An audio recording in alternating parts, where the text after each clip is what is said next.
Comenzando revisando la tarea, ¿vale? Que era un mecanismo que involucra fotoquímica. Vamos a ver si a todos nos dio igual. Ok, espérame, ya le di grabar. Ya está grabando. Lo hacemos esto un poquito más grande. Listo. Bien, en la fluorescencia, bueno, más bien les dejé, bueno, para empezar, ¿alguno de ustedes puede decirme qué es la fluorescencia?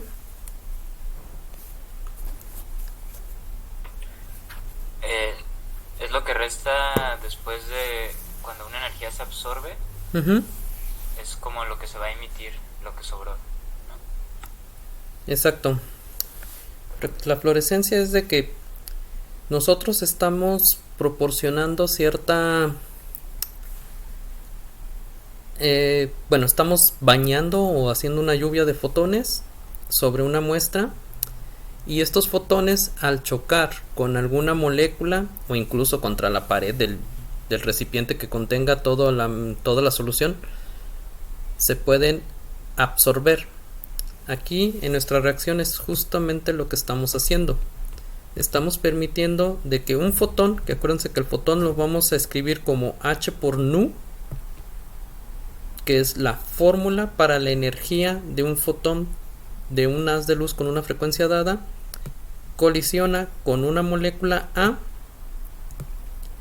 La molécula A absorbe toda la energía de ese fotón y digamos que bueno, le hemos llamado la molécula activa.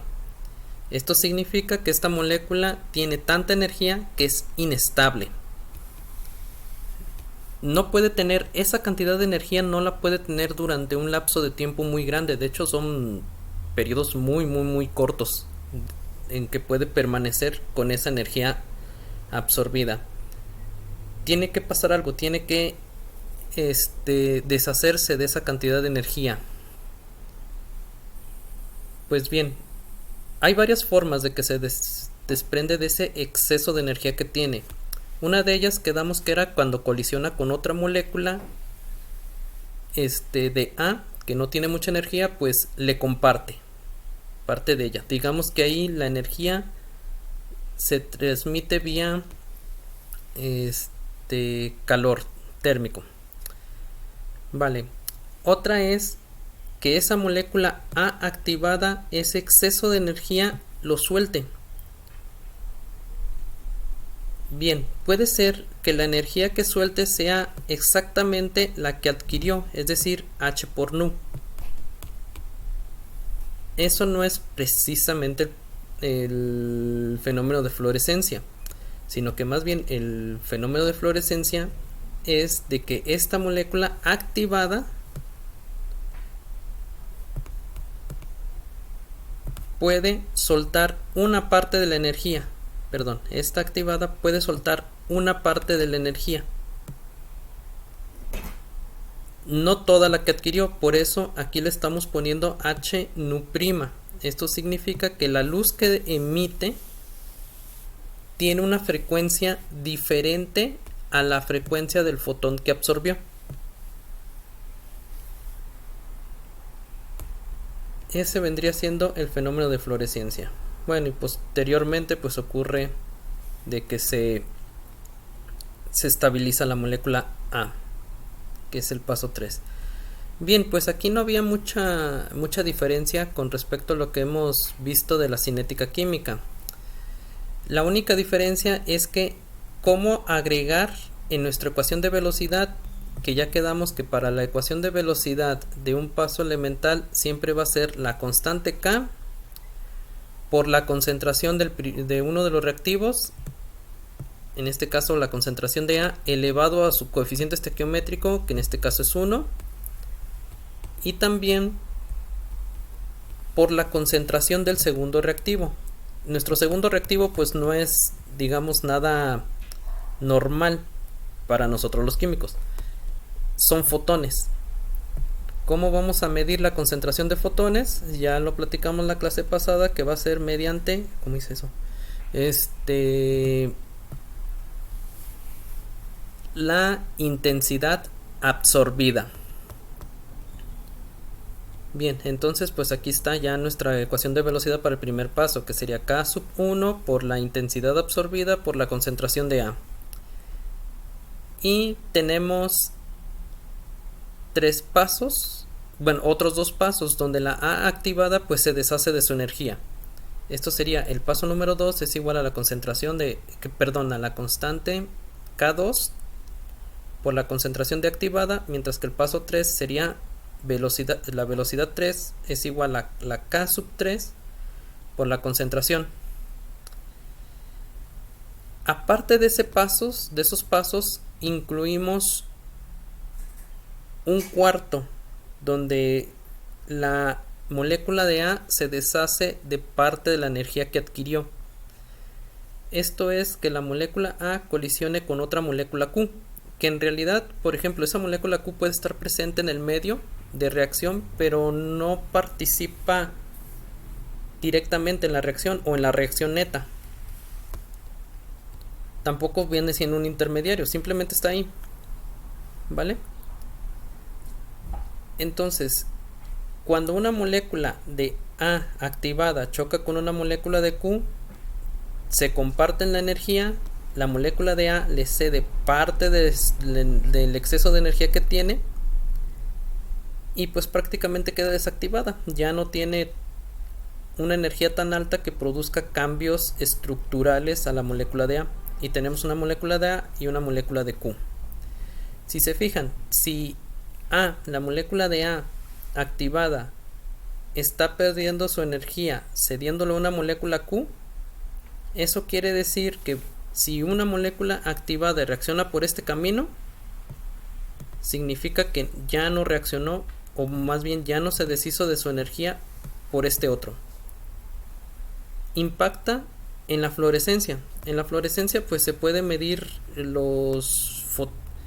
la cantidad de fotones o la intensidad con la que salen desprendidos los fotones de la fluorescencia, ¿vale? Entonces, si estamos de alguna manera estamos haciendo un experimento y estamos midiendo esa luz que está emitiendo las moléculas activadas ante la presencia de una molécula Q, pues esa luz que se está midiendo tiene que tener menos intensidad. Hay menos pasos fluorescentes. Bien, dicho esto, pues vamos haciendo la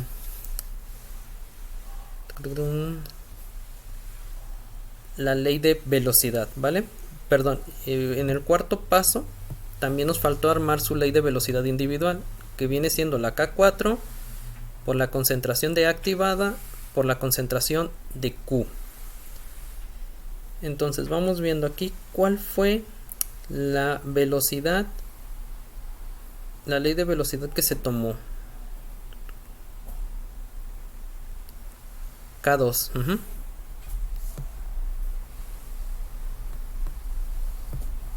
Si se fijan, pues la velocidad del paso 2 viene midiendo la velocidad con la que se efectúa la fluorescencia. Tan sencillo, la cantidad de luz que vamos a medir de cuando se esté emitiendo depende directamente de la concentración de la molécula activada. Y aquí tenemos la fórmula. Entonces queremos medir la velocidad con la que se efectúa la fluorescencia. ¿Qué tantos fotones en unidad de tiempo suelta? También, bueno, ya quedamos que las moléculas activadas pues son altamente inestables. Tan rápido como se producen, reaccionan. Aquí vemos que tiene reacciones competitivas. Puede reaccionar la A activada por 3 pasos. Entonces, esta A activada es un intermediario. Creo que de antemano, si está activada por luz, pues vamos a considerar que la aproximación del estado estacionario lo podemos aplicar sin ningún problema. sin ninguna excepción en este caso. Pues aquí es lo que está haciendo su compañero. Pues prácticamente lo que está haciendo es, dado que nuestra expresión no debemos de tener la concentración de un intermediario, pues vamos aplicando el estado estacionario a ese intermediario para poder reemplazarlo en nuestra ecuación que mide la velocidad de la fluorescencia. Aquí tenemos la aplicación de ese estado estacionario. Es la derivada de la concentración de la activada con respecto al tiempo. Sabemos, bueno, ustedes ya han hecho lo del el balance de velocidades individuales. En los 4 pasos tenemos involucrado a la especie activada. Aquí, por ejemplo, se divide las velocidades en las velocidades de aparición, es decir, aquellas reacciones. Estas velocidades están asociadas a las reacciones que generan, que producen el activado, que es solamente una, la primera, cuando choca con el fotón H-nu. Y también posteriormente se suman todas las velocidades de desaparición, que son los otros 3 pasos, el 2, el 3 y el 4. Supongo que aquí no hay duda, y si la hay me avisan. Por ahorita me sigo. Profe, Sí, dime. ahí bueno, yo consideré que en el paso 2 no hay velocidad neta porque se consume y se produce al mismo tiempo, ¿no? Entonces no lo incluí. En sí hay que incluirlo. Aquí está medio truculento este asunto porque se desprende de energía. Igual me equivoqué. El chiste es de que se queda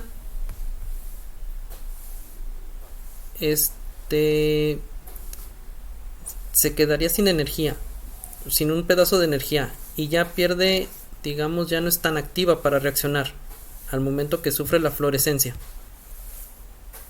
Pierde susceptibilidad. Aquí creo que escribí mal que estuviera un asterisco.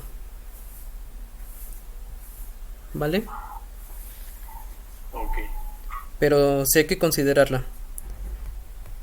Sí, aquí en mi notación está pésima, puesto que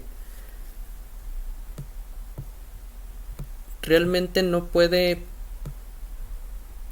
partir con algo y tener del otro lado exactamente lo mismo más ese algo, ¿no? Aquí perdemos un tanto en el balance.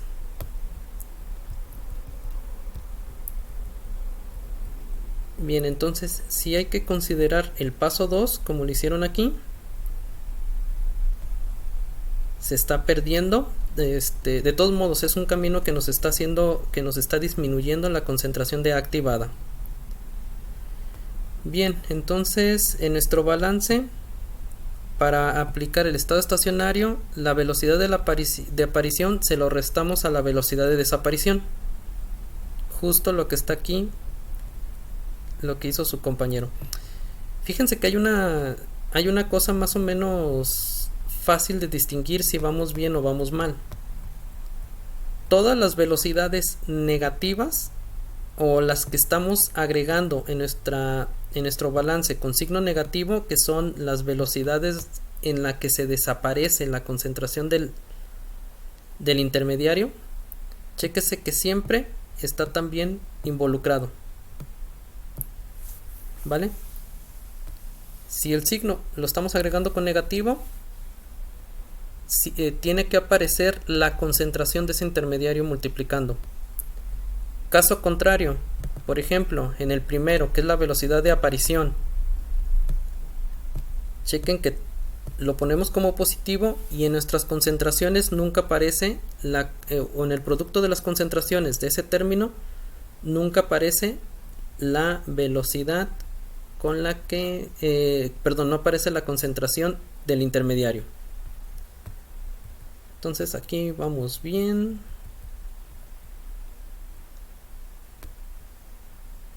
Se empieza a hacer todo el álgebra de tal manera que terminamos con esta ecuación de que la concentración de A activado es igual a la K1 por la concentración de A por la la intensidad de la luz absorbida entre K2 más K3 más K4 por la concentración de la molécula Q. Creo que en el caso de que no consideren el paso 2, pues les debe de quedar algo similar, con excepción de la K2 dividiendo aquí. Sí, de hecho, yo hice lo mismo que Fénix, profe. Vale, entonces, pues bueno, ahí de todos modos, digamos que las conclusiones a las que vamos a llegar nos dan lo mismo, ¿vale? Bien. ¿Todos llegaron más o menos a esta expresión? Con la excepción... ¿O alguno tuvo problemas? ¿Perdón? No, sí, es que le iba a decir que yo tengo un K2 arriba en el denominador, pero ya lo vi que está abajo, ¿no? Abajo sí. Sería como la final. Exacto, abajo la final. Esta es nada más la expresión para la concentración de activada del intermediario. Ah, ok. Pero aquí está el K2 que dices. Alguien más iba a preguntar, ¿no? ¿O iba a decir algo?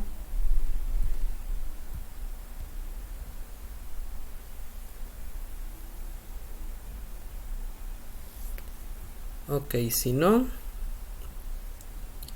pues aquí estaría la expresión final. Chéquense una cosa, ¿qué pasa si aumentamos la concentración de Q? ¿Qué le va a pasar a la fluorescencia? Va a disminuir, ¿no? Exacto. Y tiene sentido con lo que le platiqué hace rato de que tenemos a la A activada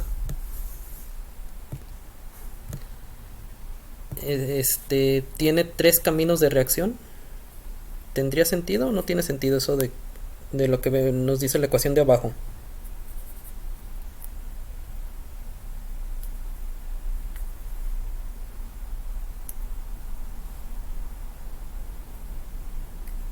¿Ustedes qué creen? Sí, sí, tiene sentido. Yo pensaría al revés, que no tendría. ¿Por qué? Si tienes más Q, cuando choca con la activada, pues se va a desprender menos energía, ¿no? Porque, bueno, no sé, yo más o menos así lo veo. Sí, haz de cuenta. Bueno, le voy a poner aquí a prima. No, haz de cuenta que mientras más moléculas de Q tengamos en el medio, mayor es la probabilidad de que haya colisión con moléculas de activada.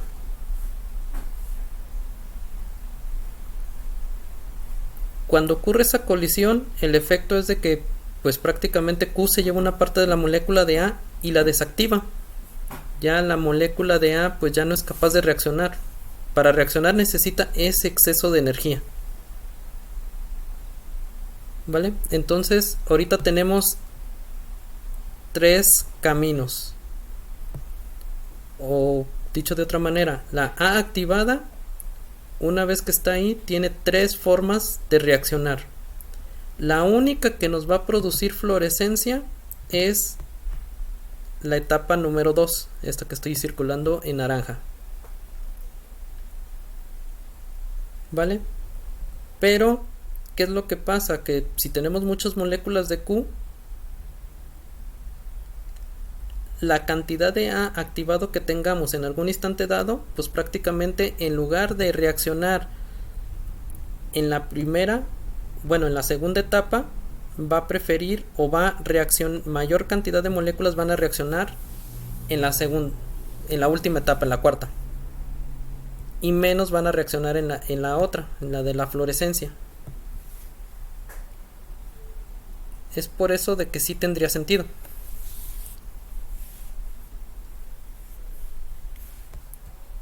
¿Vale, Diego? ¿O sí me di a entender? Sí.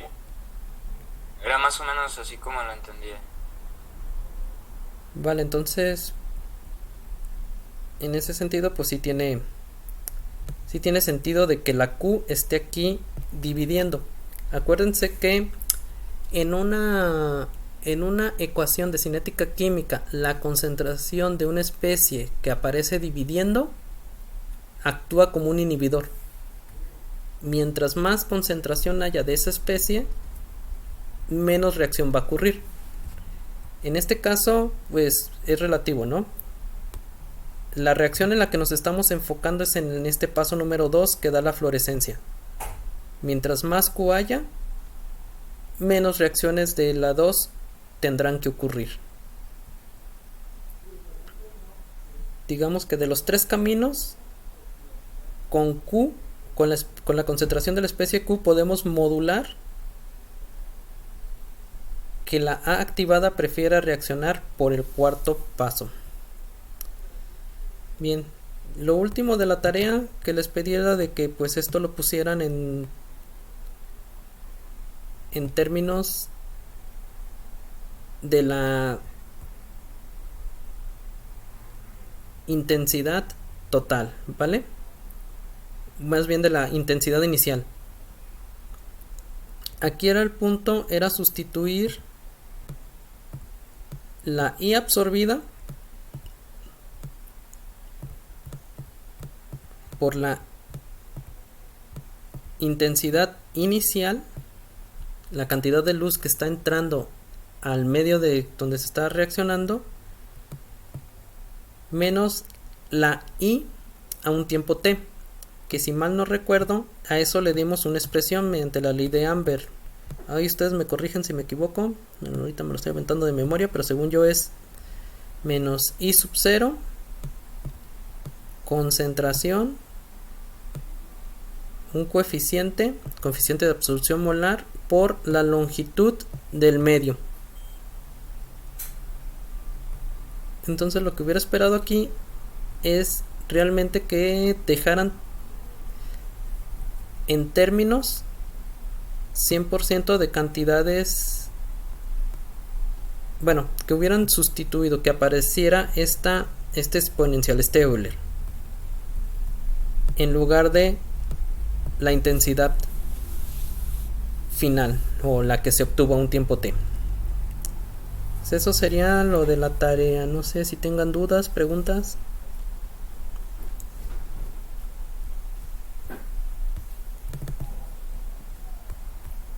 Si no tienen, entonces pasamos al siguiente, al apunte de la clase de hoy.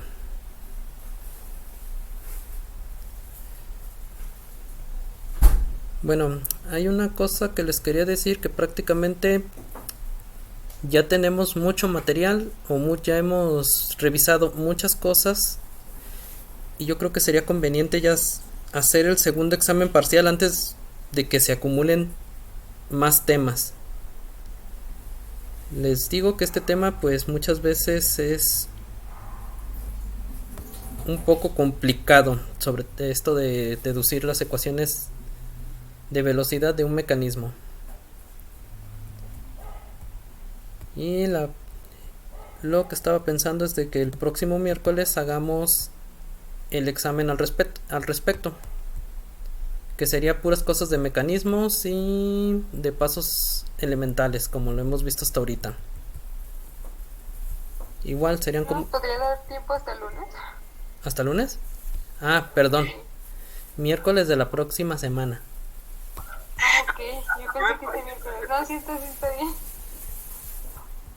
Sí, no es el... Profe, ¿y nos va a dar tarea de repaso o algo así? ¿O tal cual así? Porque, por ejemplo, el miércoles sería otra vez ¿cómo le podría decir? La última clase antes del examen, miércoles, porque el 16 es festivo, se va a recorrer del 20. Entonces, nos dejaría una tarea para resolverla el miércoles, o así ya no teníamos directo al examen el 18. Pues de alguna manera con lo de las tareas de asistencia pues ya hemos practicado lo que vendría en el examen. Estoy un poco atenido a eso. No podré dejar algo más. Lo que pasa es que a mí, por ejemplo, en el examen pasado sí me sirvió mucho la tarea como para repechaje. Órale. Aunque no la califique. Sí. Exacto. Sí, o sea, sin revisarlo, nada más que nos diga ejercicios. O al menos díganos, no sé, alguna referencia. Saben que de tal libro podrían estudiarlo o algo así. Sí. Ya sé que tenemos apuntes, pues, pero me refiero nada más a los ejercicios. Sí, pues yo creo que más tardar el miércoles les doy una tarea. Entonces, ¿el lunes no hay actividades? Pues se supone que se recorre, ¿no? El puente. Ajá, es puente. Va a ser 16. Bueno, no lo sé, en la mañana revisé lo de las circulares y no he visto nada. No han mencionado, no viene nada en las circulares de que vayamos, se vaya a interrumpir, pero bueno, de todos modos les dejo una tarea, ya sea que las soluciones las grabe en un video y las suba, o las revisamos ese lunes, si es que hay clases. Cualquiera de las dos cosas. A mí el video me parece buena idea, en lo personal. Vale, entonces así lo hacemos y pues ya que quede dicho, próximo miércoles 18 de noviembre nuestro segundo parcial.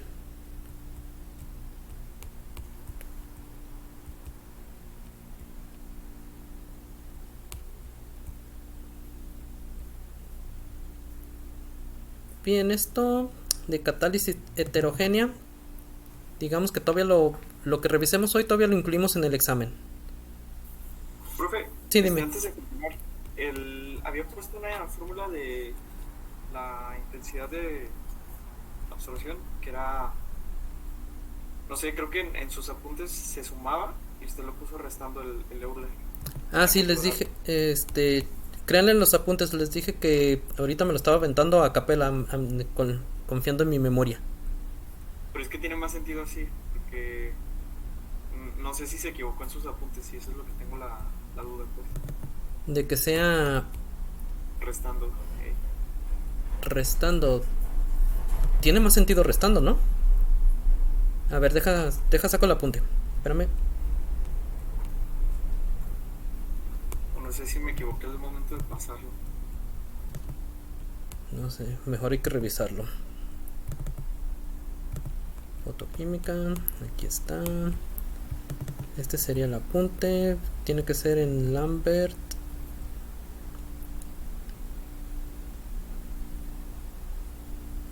Ah.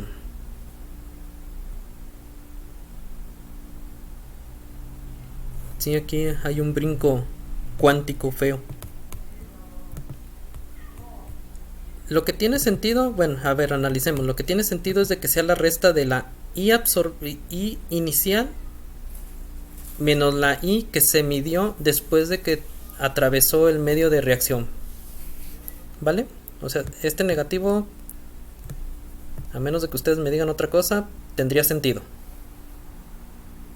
Digamos que esta es la luz que entra y esta es la luz que sale. Obviamente que si sacamos la resta, pues me da la cantidad de luz que se quedó absorbida. Cuando resolvimos esta ecuación diferencial, esto creo que tendría que estar bien.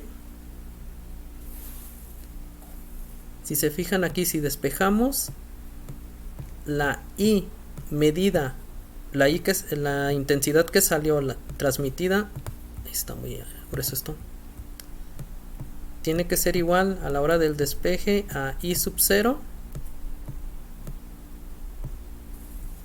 por E menos el coeficiente de absorción molar por A, concentración de A por la distancia que la luz atravesó en el medio.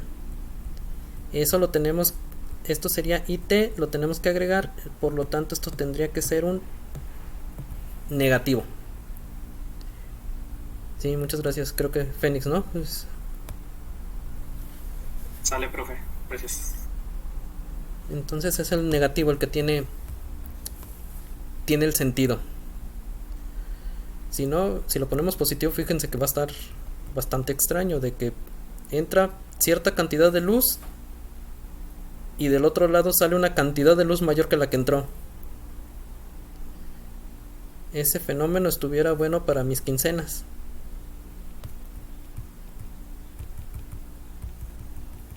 Va, entonces continuamos con el apunte. Chéquense que ahora vamos a hacer un pequeño cambio en el tema. Todavía no vamos a salir de cinética química, pero ya vamos a empezar a estudiar lo que son fenómenos de superficie.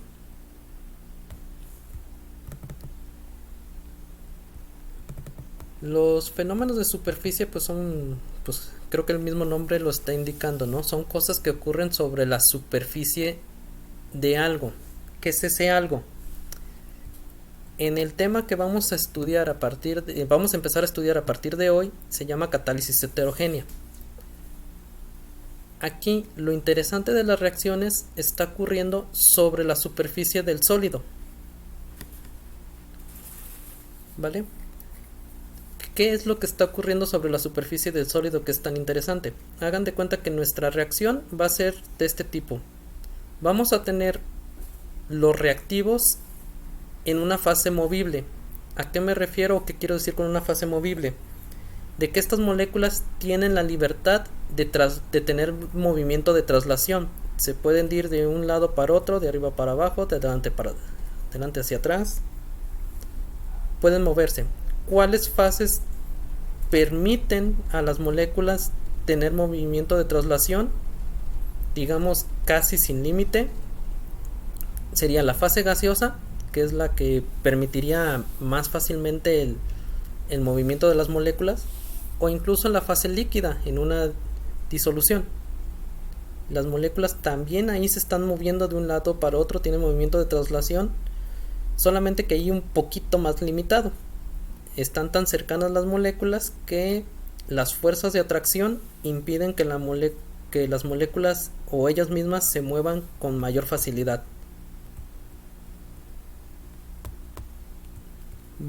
Entonces la otra fase es la fase sólida. Si es una disolución, pues prácticamente metemos ahí algunos polvos o metemos alguna piedra dentro de la solución donde están los reactivos, y pues lo que va a ocurrir, o el fenómeno de superficie que está ocurriendo, es que los reactivos van a tender a formar un enlace sobre átomos o sobre alguna deficiencia del sólido. Se van a unir, hagan de cuenta que pues... ¿dónde quedó mi puntero? Aquí está. Tenemos un sol... pues acá tengo el dibujo. Algo como esto.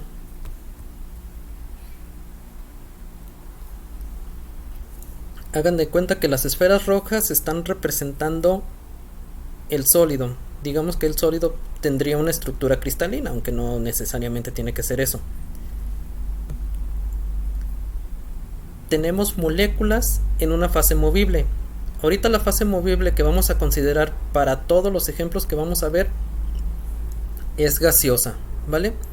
Pero se puede extrapolar en cierta medida las ecuaciones que obtengamos para esta fase gaseosa para también la fase líquida o en disolución. Bien, entonces las moléculas, por ejemplo las azules, que representan moléculas diatómicas, pues ahí andan alegremente de un lado para el otro moviéndose, y la casualidad los puede llevar a que choquen con la superficie del sólido. El impacto de esa molécula diatómica con el sólido puede producir una reacción. Entendamos una reacción química como una reacción donde se rompen y se forman enlaces químicos, ¿vale? Aquí, por ejemplo, esta molécula azul lo que puede hacer es colisionar, chocar contra la molécula, contra alguna parte de la superficie, justo la parte de la superficie del sólido, y pues quedarse unida, formar un enlace. Incluso puede ocurrir otra cosa, que al momento que impacta se disocia. En lugar de tener una molécula diatómica tenemos dos átomos absorbidos. De hecho, en reacciones de hidrogenación, por ejemplo, eso ocurre muy frecuentemente, de que tenemos las moléculas de hidrógeno, se absorben sobre la superficie del sólido, pero al momento que se absorbe no se está absorbiendo una molécula de hidrógeno, sino que se están absorbiendo dos átomos de hidrógeno, se rompen. Y pues bueno, esos dos átomos de hidrógeno ahí quedan absorbidos hasta que alguien llegue y los recoge y se los lleve. Veamos un poquito más al respecto aquí. Bien, ¿cómo ocurre los pasos elementales de una reacción sobre una superficie? Ahí van a perdonar, pero esto lo escribí muy rápido, así que va a tener un montón de errores de typo. Bien, el primer paso para que ocurra una reacción de este tipo, una reacción heterogénea, es que debe de ocurrir primero la difusión de un gas o de un líquido. Esto es que las moléculas tienen que moverse hacia donde está el sólido, donde está la superficie. No sé, bueno, hagan de cuenta, me regreso al dibujo, que pues de primero antes de que comenzara la reacción, pues la presión sería uniforme, es decir, la concentración de las moléculas, la concentración del gas A dentro de todo el volumen de donde se encuentra, pues es homogéneo, es igualita la concentración en diferentes partes. Pero supongamos ahorita que por arte de magia aparece ahí el sólido. Obviamente que el sólido va a empezar a absorber moléculas y la región que queda justo cerca de la superficie, toda esa región ya tiene una concentración distinta al resto del contenedor. Moléculas que son absorbidas, moléculas que sacamos de fase gaseosa, y por lo tanto la presión y la concentración cambian justo en las inmediaciones de la superficie del sólido. Para que la absorción continúe y la reacción continúe, las moléculas que se encuentran un poquito más alejadas, pues tienen que moverse hacia la superficie. Eso sería el fenómeno de difusión, que prácticamente de un lugar donde hay alta concentración va a existir un movimiento en la dirección, un movimiento neto en la dirección hacia donde hay una concentración menor, de concentración mayor a menor. Vale, entonces ese sería el primer paso, difusión de un gas. Después ocurriría la absorción, justo lo que les platiqué hace rato. Está ocurriendo una reacción química donde el choque de una molécula contra alguna parte del sólido produce que se forme un enlace que une a esa molécula al sólido. Otra cosa que debe de quedar clara es de que pues no cualquier parte del sólido va a ser capaz de absorber. Va a haber sitios específicos donde ocurre la absorción. Esos sitios les vamos a llamar sitios activos o centros de absorción. ¿Qué puede ser esos sitios? Acuérdense que pues muchos sólidos pues son en realidad una combinación, por ejemplo, de diferentes metales. Pues entonces en la superficie pues podemos tener alternados, no sé, un átomo de magnesio con otro de oxígeno, si es un óxido, o de una combinación de oro con platino, etcétera. Pero pues hagan de cuenta que uno de esos átomos es el que tiene la capacidad de formar un enlace con la molécula que choque junto a él, y ese le vamos a llamar el sitio activo o centro de absorción. La absorción puede tener dos naturalezas, una es física y otra es química. Al rato explico un poquito más a detalle eso. Bueno, entonces, sea como sea, las moléculas ya se absorbieron, ya están pegadas sobre la superficie. Al estar pegadas sobre la superficie, digamos que no se quedan quietas, sino que ocurre una difusión sobre la superficie. Esto es, aquí tenemos supongamos que aquí tenemos la superficie del sólido. Los cuadritos que estoy dibujando ahorita serían los sitios activos. Bueno, me faltó decirles que los sitios activos, aparte de ser algún átomo en particular, puede ser también una vacancia o algún defecto sobre el cristal. Y hagan de cuenta que ya chocó la molécula A y se absorbió en este sitio activo. Bien. La molécula de A no necesariamente se va a quedar pegada o enlazada a este sitio activo por siempre, sino que puede de alguna manera brincar a otro sitio activo. Las moléculas absorbidas ya sobre la superficie pueden moverse, pueden ir brincando de un sitio activo a otro, claro, siempre y cuando el sitio activo al que vayan a brincar esté desocupado. Si está ocupado ya no puede llegar ahí una segunda molécula. Eso se le llama la difusión sobre la superficie. Eso es bastante importante, puesto que cuando tenemos dos moléculas diferentes que reaccionan, estas no van a reaccionar si están alejadas. Nuestro sólido puede ser capaz de absorber no solamente uno de los reactivos, sino dos o más. Y hagan de cuenta que la reacción realmente ocurre entre las moléculas que están absorbidas. Las moléculas que están en fase gas puede que sean tan estables que pues no pasa nada.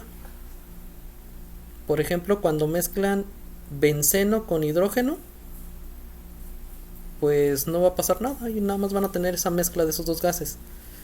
Sin embargo, he visto que, por ejemplo, que cuando introducen nanopartículas de carburo de molibdeno, sí, ahí ya no está tan fácil el asunto, o bueno, ya no es que sea fácil, lo que quería decir es que ya no es tan aburrido el asunto, sino que ahí sí está ocurriendo una reacción, se está hidrogenando nuestro benceno. Tanto el benceno como la molécula de hidrógeno tienen que estar absorbidas sobre la superficie del carburo de molibdeno para que dos átomos de hidrógeno vayan, bueno, lo pongo así, no, ahorita no tan formal. ¿Qué onda? Se rompe un doble enlace y se colocan dos átomos de hidrógeno.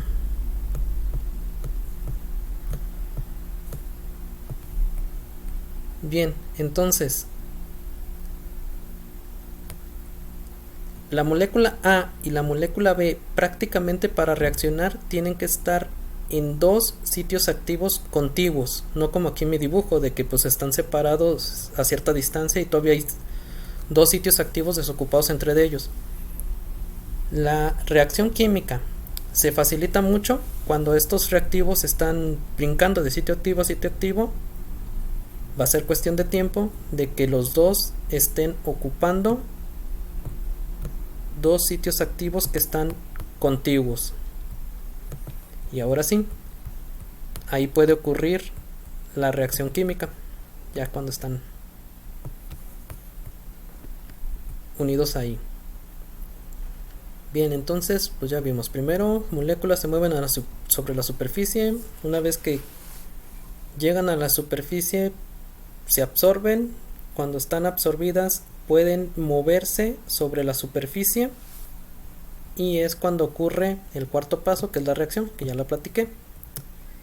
Ya por último, lo que ocurre es la desorción.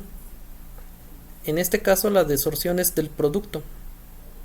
Inicialmente el producto de la reacción A más B también está absorbido sobre la superficie. Para que realmente sea de ayuda es que esta nueva especie realmente tenga cierta facilidad para romper su enlace sobre la superficie. Y pues bueno, ya por último sigue la difusión para alejarse. Estos serían los pasos, digamos los pasos elementales. No sé si tengan alguna pregunta. ¿O está más o menos claro?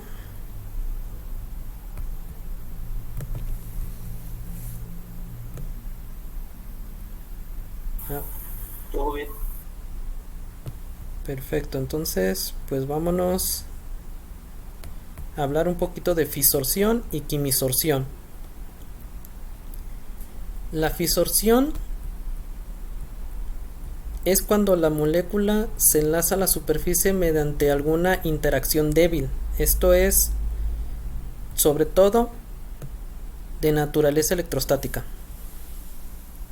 Es decir, pues ya saben que nuestras moléculas pues en realidad no son eléctricamente tan neutras, sino que pueden tener un dipolo. Cierta parte de la molécula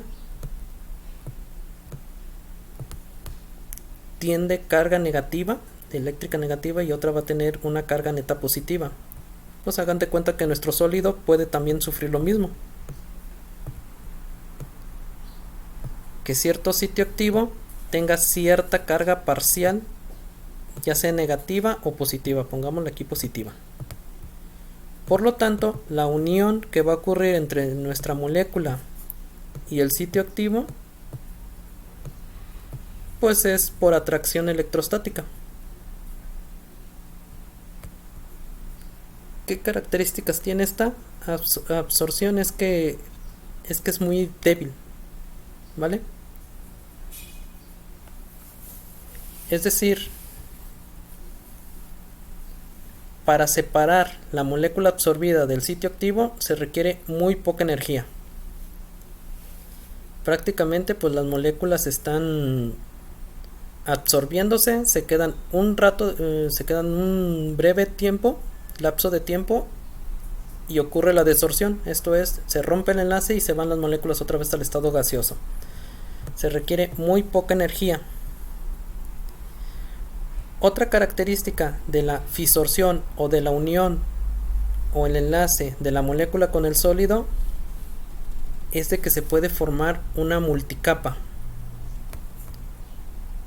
Dejen borro ese dibujo. Hagan de cuenta que tenemos nuestro sólido representado por esta bolita y se le pega una molécula, pero pues se le puede pegar moléculas en todos los sitios activos.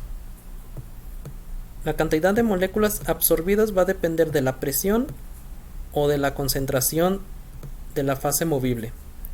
Mientras más presión o concentración haya, más moléculas van a estar absorbidas. Ahorita vamos a decir que se formó una monocapa, es decir, cada uno de los sitios activos ya está ocupado por una molécula. Si la unión es de naturaleza electrostática o física, que ahí me cuesta trabajo también distinguir abajo la quimisorción porque no sería física, pero bueno, entonces hágate cuenta que este puede tener su dipolo hacia afuera, sería negativo. Bueno, sería negativo así. Entonces una segunda molécula puede enlazarse a la otra, y así puede llegar, o puede más bien formarse, una segunda capa de moléculas.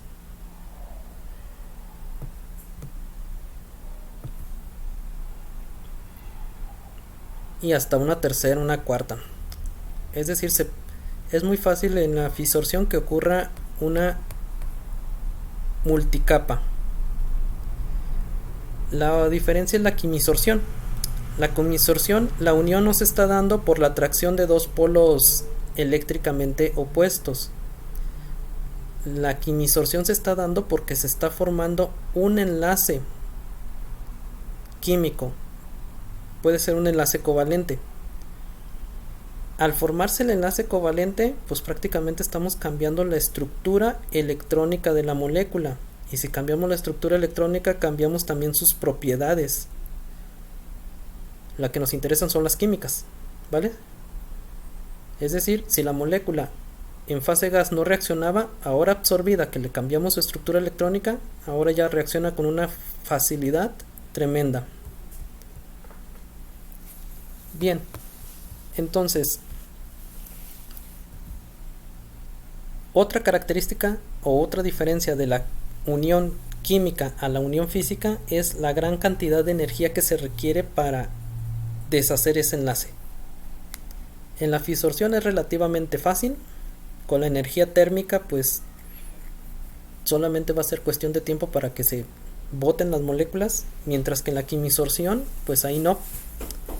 Sí se requiere una cantidad de energía importante para deshacer la unión molécula-superficie del sólido. Y por último, la característica de la quimisorción con respecto a las capas es de que aquí no se puede formar una multicapa. Si la unión que se está dando es química, una vez que el sólido quede cubierto cada uno de sus sitios activos, pues ya no tiene más capacidad de absorber. Si no hay sitios activos desocupados, ya ni una otra molécula puede absorberse sobre la superficie. De hecho, los catalizadores, pues un veneno, por así llamarlo, del catalizador sería que en nuestra mezcla reactiva haya la presencia de alguna molécula que no es parte de los reactivos que queremos, que se una con tanta fuerza al sitio activo que prácticamente lo inhabilita. Ya no nos sirve ese sitio activo para la reacción. Pero aún si va ocupando muchos sitios activos sobre la superficie, pues ese sólido se nos va echando a perder y ya no nos sirve como catalizador.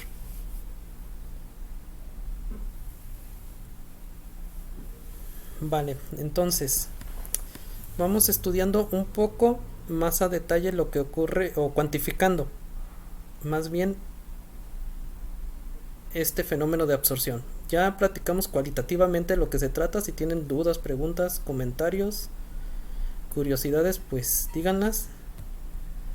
Si no, pasamos ahora a la parte de cuantificar.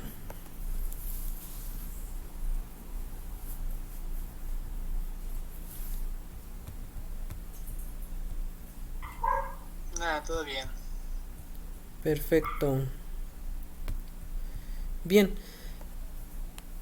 La cuantificación de lo que está ocurriendo ahí, ¿a qué me refiero cuantificar? A tener alguna medida, algún número que nos indique cuántas moléculas se han absorbido. Pues eso no es tema menor, ¿vale? Es algo bastante complicado si se quiere manejar con máxima precisión. Entonces, pues para facilitarnos la vida, vamos a recurrir a un modelo simple que describe bien a secas o cuantifica bien la cantidad de moléculas absorbidas, pero no tiene la máxima precisión que a veces deseamos. Pero a veces a tener máxima precisión, digamos que es como que ya exigirse mucho. Pero bueno, no importa. Este de modelo del isoterma de Laimour, la verdad funciona bastante bien. Bien, lo que está haciendo, bueno, se le llama isoterma en primer lugar, puesto que está estudiando la absorción a una temperatura constante. Todas las ecuaciones que obtengamos de este modelo se refieren a cierta temperatura. No incluye algún fenómeno, como más bien no incluye algún efecto de temperatura explícitamente. Bien, lo que trata el sistema de Laimour es de que, digamos que ahí viene la aproximación, es que se basa en tres suposiciones que no están tan alejadas de la realidad, pero que no terminan siendo estrictamente lo que ocurre. Lo primero, la superficie contiene un número finito de sitios activos y cada uno de ellos tiene la capacidad de absorber o enlazarse con una sola molécula.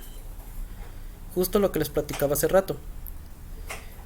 La superficie del sólido, entonces, pues tiene sitios activos, centros de absorción, y cada centro solamente va a tener la capacidad de enlazarse con una sola molécula. Creo que esto es bastante atinado con respecto a la realidad, esta suposición. 2. La capacidad de un sitio activo o del sólido general es independiente de la fracción de sitios ocupados. Aquí a lo que se puede referir esto, o a lo que se refiere, es de que hagan de cuenta que tenemos pues un modelo sencillo de solamente 3 sitios activos. Hagan de cuenta que este pues ya está ocupado por una molécula de A que se absorbió. Este otro también fue absorbido. Bueno, más bien también tiene una molécula de A absorbida. Ahora veamos el caso de este. Lo que está suponiendo Alan Moore es que la capacidad de este sitio desocupado de absorber una molécula de A sigue siendo la misma independientemente que los sitios activos vecinos estén ocupados o desocupados. Es decir, este tiene la misma capacidad de absorber y le vale si los sitios cercanos están ocupados o no.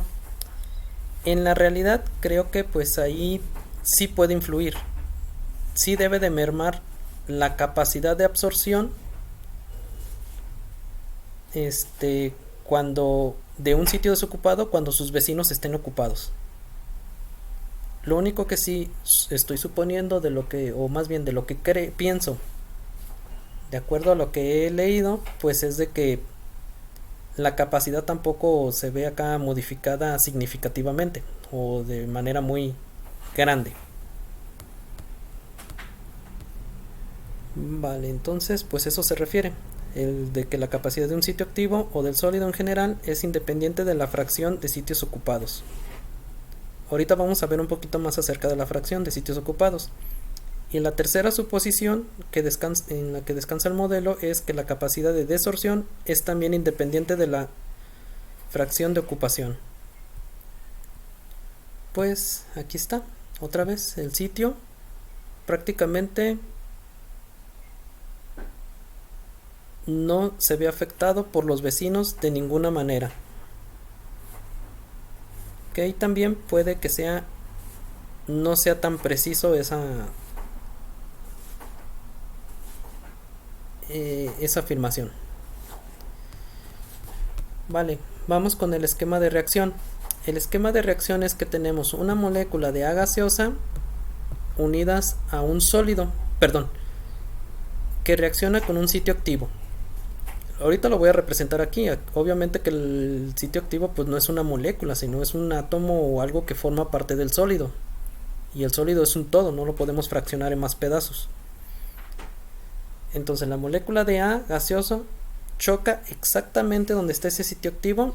Ahorita vamos a suponer que esta rayita que está hacia arriba es la que nos va a indicar si ese sitio activo está ocupado o desocupado. Si esta rayita que está arriba no tiene ninguna letra, pues significa que está desocupado. ¿Vale? Si sí la tiene, como es en este caso, ya está ocupado ese sitio. Y pues bueno, una molécula de A gaseosa puede venir y colisionar con esta molécula en este sitio activo que ya tiene una molécula de A. Pues lo que va a ocurrir es simplemente que va a rebotar la molécula de A gaseosa, no va a ocurrir nada de que se absorba también. Estas rayitas que se están dibujando aquí simplemente indican que está unido o forma parte del sólido, ¿vale? O que está haciendo enlaces con partículas que forman parte del sólido. Bien, el punto es que nada más nos fijemos en la rayita que va hacia arriba. Otra forma de notación para no escribir eso, pues lo que puedo escribir es la especie A con un subíndice ADS indicando que es una molécula absorbida. Si se fijan acá el subíndice le puse una G, indicando que está en fase gaseosa. Bien, el sitio activo viene a actuar como un reactivo, es decir, una reacción nos está diciendo que por una molécula de A necesitamos un sitio activo desocupado.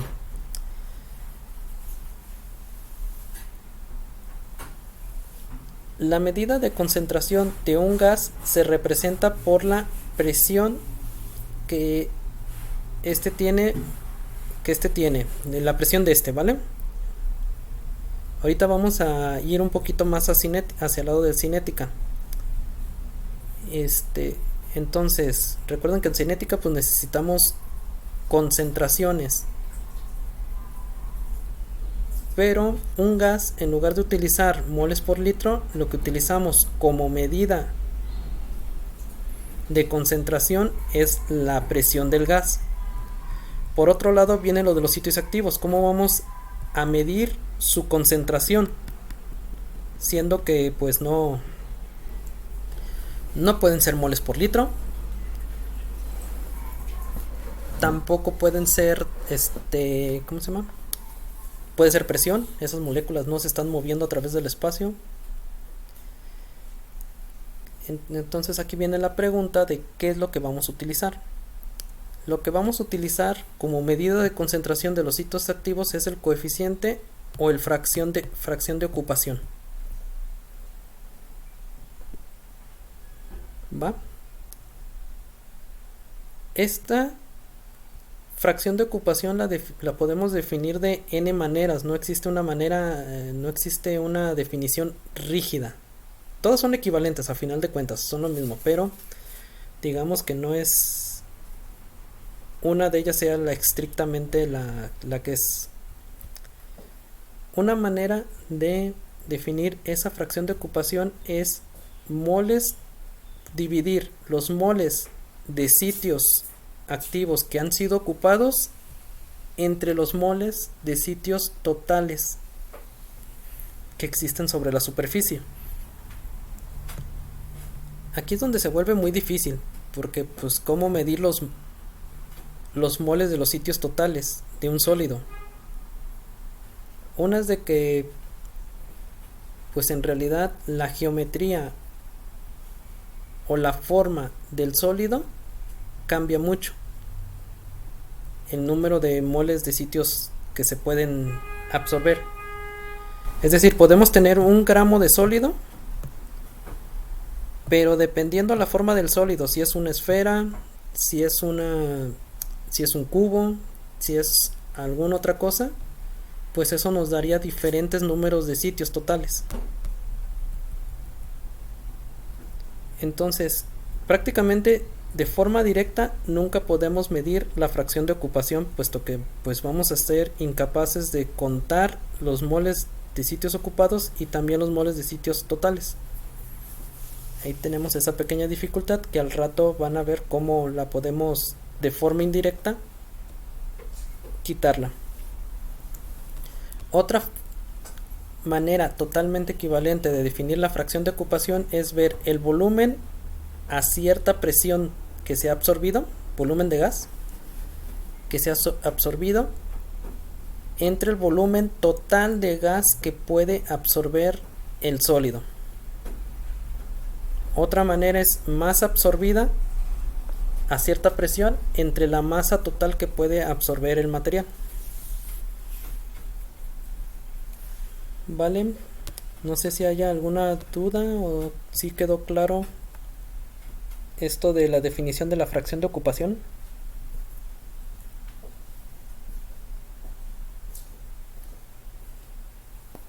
Pues hasta ahorita creo que sí, profe, igual ya en problemas. Vale, pues entonces hagan de cuenta que esto también es como como los estacionamientos de las plazas, ¿no? La fracción de ocupación sería número de lugares totales de carros asignados, o bueno, número de lugares de estacionamiento ocupados ya por un carro entre el número total de espacios de estacionamiento que tienen las plazas. Algo así vendría siendo el equivalente a la fracción de ocupación. Perfecto. Sí. Pero, por ejemplo, dice que en lo... ¿Cómo se llama? En la fisisorción, Ujú. que se podían hacer como multicapas. Ujú. Entonces quiere decir que si mi molécula tiene 10 espacios, en ese podría tener, no sé, 100 moléculas, digamos, Sí. porque pues se hacen capas de a 10 o algo así. Exacto. Ah, ok. Exacto. En Pues ese puede ser mayor a 1, ¿verdad? para la fisorción o la unión física, la fracción de ocupación sí puede ser mayor a 1. Y Exactamente. es por eso, ¿no? Por las multicapas. Exacto, por la multicapa, porque digamos que pues se forma una cadenita, ¿no? De que un sitio activo, o sea, vamos a contar a final de cuentas, digamos que un sitio activo absorbe una sola molécula, pero pues esta está unida con otras 2, 3, 4 dependiendo de las capas, ¿no? Ok, esa era mi duda. Ajá. Es exacto. Lo que sí es de que la fisorción pues ahorita es nada más por cultura general, pero realmente yo nunca he visto que expliquen una reacción química de catálisis heterogénea donde la unión o la absorción haya sido por una unión física. Hasta ahorita todas las que he escuchado es porque ocurrió una absorción química, una quimisorción. En el caso de la quimisorción, ahí sí, el valor de teta o el valor de la fracción de ocupación tiene que ir entre 0 y 1. 0 es que todos los sitios están desocupados, no tienen ligados ni una sola molécula de A. Y cuando es 1 es de que pues ya se llenó toda la superficie del sólido. Todos los sitios activos tienen una molécula unida a ese sitio, y la unión por una unión de un enlace de origen químico. Vale, entonces Lamour propuso una forma de estimar teta haciendo uso del equilibrio que puede alcanzarse en el proceso de absorción-desorción. Aquí, como toda buena reacción química, pues hagan de cuenta de que la molécula de A se absorbe sobre la superficie de un sólido, pero también puede ocurrir el proceso inverso, donde esa molécula de A se disocia, vuelve a formar parte de las moléculas del estado gaseoso y el sitio activo queda desocupado, queda libre por si alguna otra molécula choca y se logra la absorción. Vale, entonces veamos aquí. En el equilibrio ya quedamos que las dos velocidades, tenemos dos procesos, son inversos. Las velocidades de cada uno de esos procesos se iguala. Vamos viendo de lo que hemos aprendido de cinética la velocidad del primer paso. Esto es la velocidad del paso de adsorción, que lo etiqueté con un 1, es igual a la constante de velocidad K1 por la presión del gas A, que es la medida de la concentración de la presión, por 1 menos teta de A. ¿Alguno de ustedes me puede explicar por qué se escribe aquí 1 menos teta de A?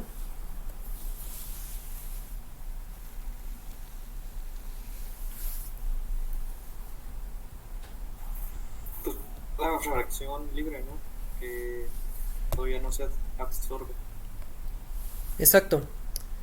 Aquí lo que necesitamos es la medida de concentración de los sitios desocupados. Como bien dijo Fénix, bueno, teta viene representando la concentración de sitios ocupados. ¿Vale? Entonces, la resta de 1 que es el máximo, menos la fracción de sitios ocupados, pues prácticamente directamente me da la fracción de sitios que están libres. Supongamos que un 30% de los sitios están ocupados, por lo tanto θ de A tiene un valor de 0.3. Los sitios desocupados, o la fracción de sitios desocupados, por lo tanto sería 0.7 o el 70%. Entonces por eso aquí le ponemos 1 menos θ de A.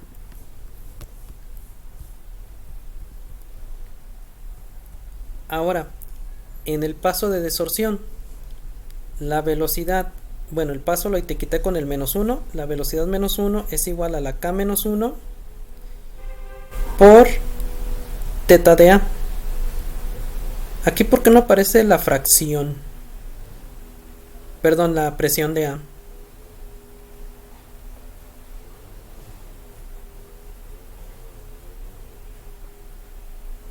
Porque no están los reactivos a gaseoso. Exacto. Nuestro reactivo es solamente una molécula de A absorbida. Chéquense que la molécula de A, digamos que la tenemos en dos presentaciones, absorbida y en fase gaseosa.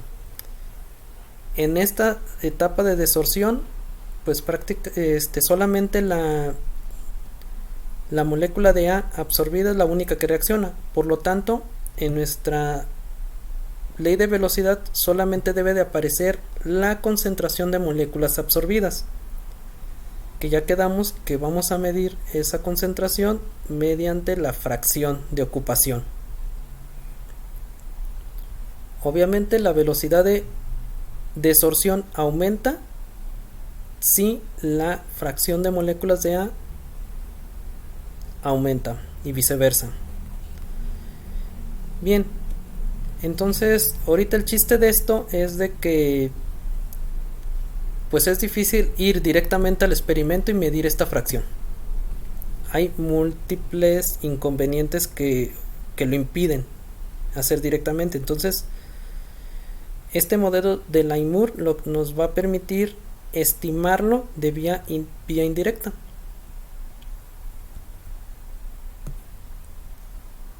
Para estimarlo, pues, lo que hace es esto. Igualamos las dos velocidades, es decir, asumimos que se alcanzó el equilibrio absorción-desorción, tenemos las dos velocidades y tenemos una ecuación algebraica que depende, digamos, de una sola variable. Lo demás son o parámetros o constantes. Θ de A. Pues por lo tanto despejamos de ahí. Ustedes después háganlo. Según yo, me queda esto de mi despeje. Θ de A es igual a K1 por la presión de A entre K-1 más K1 por la presión de A. Digamos que quedan puras cosas bonitas, ¿no? Porque algo que no puedo medir directamente, que es la fracción, le dimos una ecuación que depende de una cantidad física que sí podemos medir, y esto me atrevo a decir con cierta facilidad. La podemos medir, la presión del gas A. Bien, esta sería, digamos, ya sería una expresión bastante usable. Lo único que vamos a hacer para tener de acuerdo los libros, la expresión igual a la que tienen los libros, es multiplicar la K-1 elevado a la menos 1, la inversa, ¿va? Entonces, por ejemplo, bueno, aquí más bien me quedaría que la K de absorción, la escribo aquí,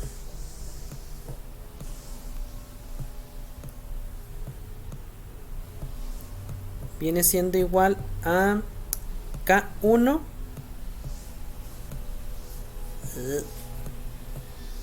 entre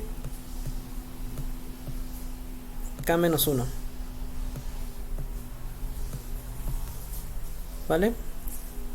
Y pues bueno, aquí si se fijan, ese 1 que tenemos ahí sale al multiplicar K-1 por su inverso, que eso siempre nos va a dar un 1. Y esta sería la fórmula para encontrar o estimar la fracción de ocupación. Bien, pues parece que vamos a ver si sí cumple la fracción, ¿no? Quedamos que si no hay moléculas, bueno, ¿cómo vamos a evitar que haya moléculas de A absorbidas sobre la superficie? Pues poniendo el sólido en un recipiente donde haya 0 moléculas de A. La presión que ejercen esas 0 moléculas pues tiene que ser 0, ¿no? Por lo tanto, si sustituimos la presión de A por un 0, inmediatamente se ve que la fracción de ocupación de A también es 0. Vamos bien. ¿Qué pasa si vamos aumentando mucho la presión de A? ¿Esto llega a ser un 1?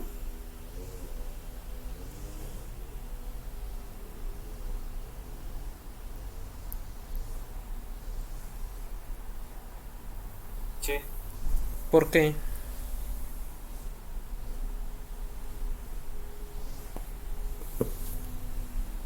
porque pues ya una presión muy grande, la multiplicación de que absorbida por la presión de la molécula A, comparado con el 1, pues gana el que tiene la presión. Exacto. Se desprecia el 1, entonces ya queda un 1 ahí. Muy bien. Entonces también nuestra ecuación está cumpliendo con ese caso. Si la presión es muy alta, por lo tanto,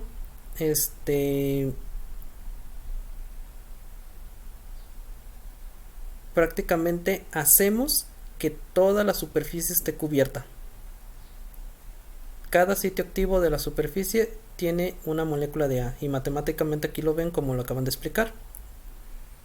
El producto de K por presión de A es tan grande que prácticamente opaca a ese 1. Y a final de cuentas tenemos lo mismo arriba y abajo, lo cual casi es igual a un 1. Aquí tenemos nuestra gráfica, ¿vale? Aquí otro punto que les quiero decir es de que el total, o más bien la fracción de moléculas que se pueden absorber depende de la presión. A cierto valor de presión, una vez que se alcanzó el equilibrio, solamente cierta cantidad de moléculas fueron absorbidas. Seguimos teniendo la fase gaseosa, seguimos teniendo sitios activos desocupados, pero una vez que se alcanza el equilibrio, pues ya no ocurre más absorción. Para garantizar la formación de una monocapa, pues tenemos que poner el sólido dentro de un recipiente conteniendo el gas A, pero a una presión tremendamente grande, para más o menos alcanzar la formación de la monocapa. Pues esto puede ser impráctico para muchos experimentos. Tal vez alcanzar esa presión tiene que ser tan alta que no es factible. Bien, de todos modos, bueno, experimentalmente pues más o menos se sigue esta curva, pero vamos usando esta ecuación que se acaba de deducir. Esta ecuación la podemos usar dentro de los experimentos para determinar tanto la constante de absorción, que nos va a decir qué tanta capacidad tiene de absorber el sólido, y también nos va a ayudar a determinar la cantidad máxima de la especie A que podemos absorber. Vamos haciendo lo siguiente. Tenemos la fracción teta, que es el número de moléculas de A absorbidas. Vamos a definirla en este momento. Acuérdense que podemos definirlas de diferentes formas, la fracción dependiendo de cómo estamos midiendo la cantidad de la especie A que se ha absorbido. Vamos suponiendo que es volumen de un gas. Se absorbió cierto volumen del gas a cierta presión, a cierta temperatura, y lo dividimos entre el volumen absorbido, y aquí le pongo como un superíndice un infinito, indicando que pues la presión se está llevando al límite, que es el infinito. Obviamente eso nada más aquí en la práctica, no en el papel más bien. En el laboratorio pues no podemos hacer eso. La fórmula que nos quedó lo tenemos aquí. K de absorción por la presión de A entre 1 más la K de absorción por la presión de A. Lo que podemos hacer ahora es buscarle una forma lineal a esta ecuación. La fórmula es más o menos fácil, simplemente volteamos, hacemos la inversa. Sacamos teta a la menos 1, que viene siendo 1 entre teta, y también sacamos la inversa de esta fracción, que sacar la inversa de la fracción es simplemente intercambiar numerador por denominador, justo lo que tengo aquí. 1 más K de absorción por la presión de A entre K de absorción por la presión de A. La ecuación que nos queda es 1 entre teta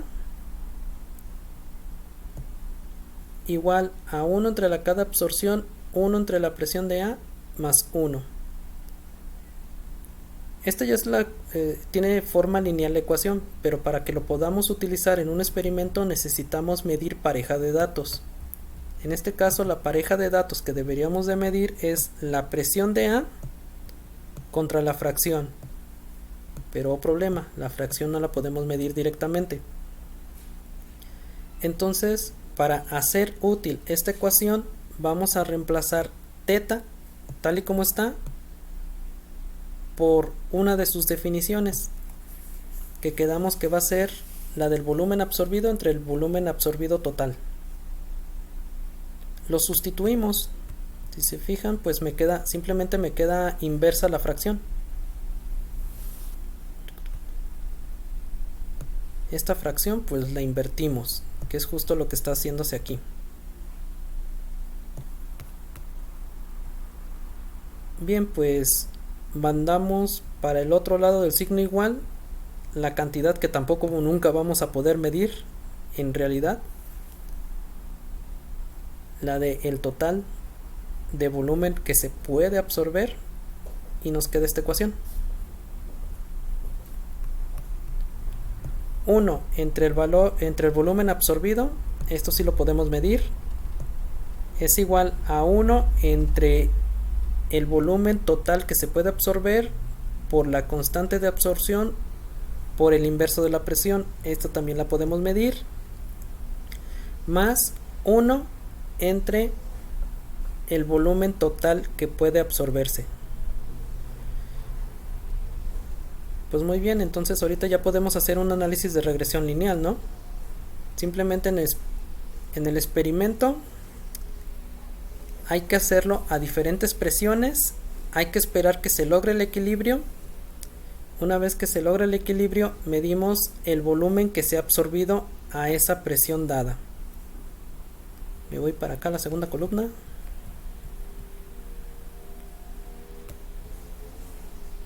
Ok, entonces pues en el experimento pues prácticamente medimos eso, volumen absorbido, la presión de A, hacemos una regresión lineal de los datos a la inversa, uno entre el volumen absorbido y uno entre la presión de A. De los parámetros de la regresión lineal vamos a obtener el intercepto, que si se fijan pues es exacto, lo vamos a igualar según nuestra ecuación lineal al 1 entre el total, entre el volumen total que puede absorberse.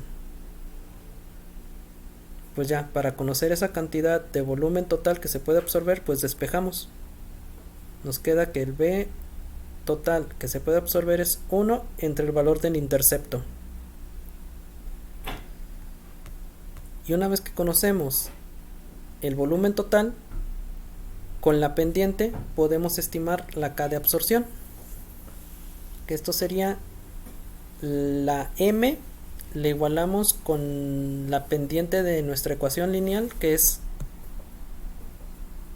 1 entre el volumen total por la K de absorción. Por lo tanto, nada más despejamos de ahí la K de absorción. Nos queda 1 entre la pendiente por la velocidad de absorción, por el volumen total. Y pues listo. Realmente pues esto nos ayuda, ¿no? Tal vez en un experimento no podemos llegar a formar la monocapa porque se requieren condiciones extremas, difíciles de aplicar en un laboratorio, pero con esta fórmula podemos estimar de una manera, de una manera muy aceptable la cantidad total de moléculas que pueden absorberse. No sé si esto sería el tema de los isotermas de Langmuir. No sé si tengan dudas, preguntas, curiosidades.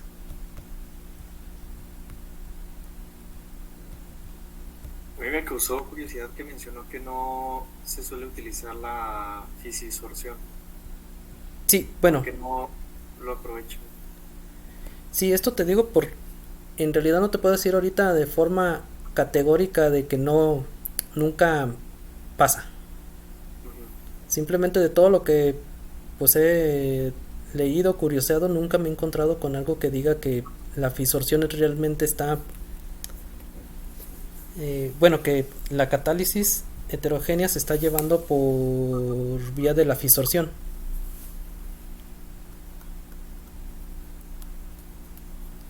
Okay. Aquí digamos una cosa que pienso que no lo he visto y también que pienso de que no participa mucho en las reacciones químicas, es de que lo que necesitamos un catalizador, puesto que los reactivos iniciales en fase gaseosa son tan estables que pueden estar en la presencia unos con otros, les puedes aumentar la temperatura y prácticamente no reaccionan, porque su estructura electrónica es muy estable. Entonces lo que necesitamos es realmente provocar un cambio fuerte en su estructura electrónica. El que forme un enlace químico con un átomo o con algo que esté sobre la superficie, eso sí que debe de cambiar bastante la estructura electrónica. Pero una interacción débil, tal como son las fuerzas de Van der Waals o el dipolo-dipolo, no creo que llegue a producir un cambio en la estructura electrónica que sea tan significativo como para desestabilizar a la molécula, que es muy estable de por sí. Ok. Vale, eso es lo que yo pienso. Habría que confirmarlo con alguien que pues esté muy especializado en el área.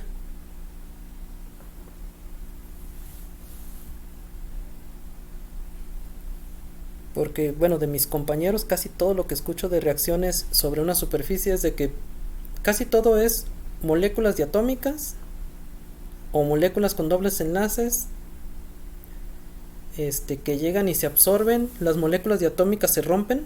De hecho, eso se llama una absorción disociativa. No se absorbe una molécula, sino, como les dije, se absorben dos átomos. Pues ahí ya tenemos un cambio de estructura electrónica tremendo, ¿no? Digamos muy radical. Por el otro lado, las otras moléculas que he visto mucho que participan en esto son moléculas orgánicas con dobles enlaces. La unión, cuando se absorben estas moléculas, por lo que he visto, espérame, es de que se absorben pero rompiendo el doble enlace.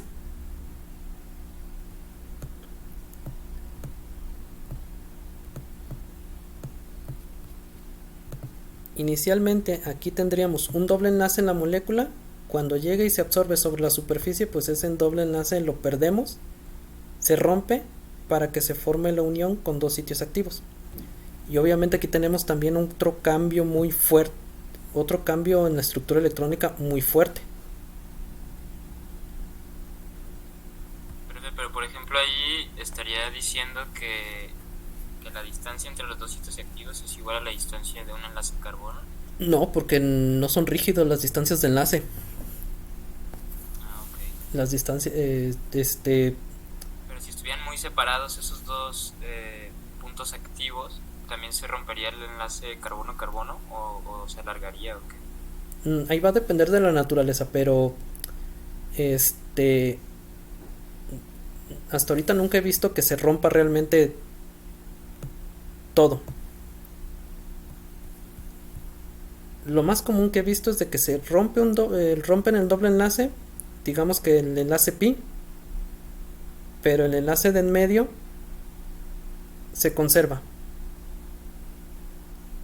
Bajo este esquema, pues es necesario que haya dos sitios activos contiguos que estén desocupados.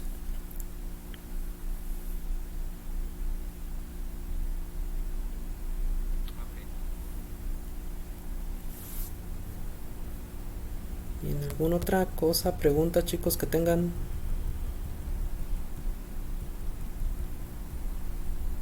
Si no, para despedirnos. Bueno, de esto, ¿les quedó duda? Porque de eso trata su tarea.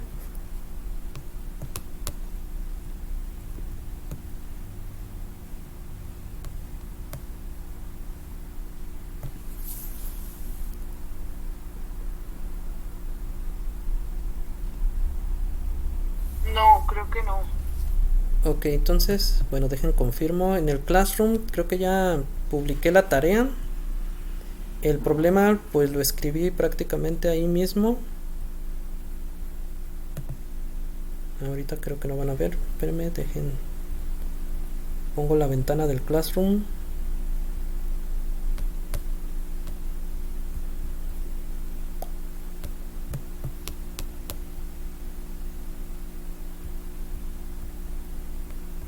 Aquí está.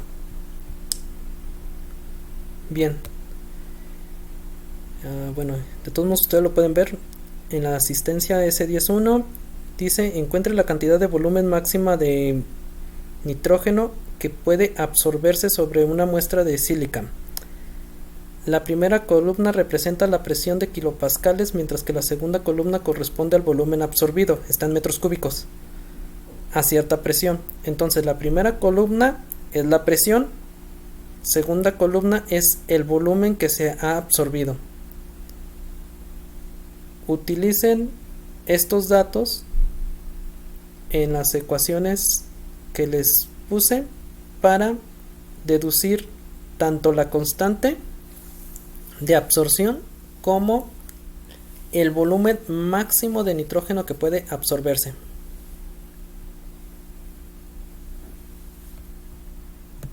Y listo, creo que es nada más es un poquito de talacha, no está tan complicado. Va, entonces si no tienen dudas ni preguntas, pues aquí le dejamos y nos vemos el miércoles. Resolvemos su tarea.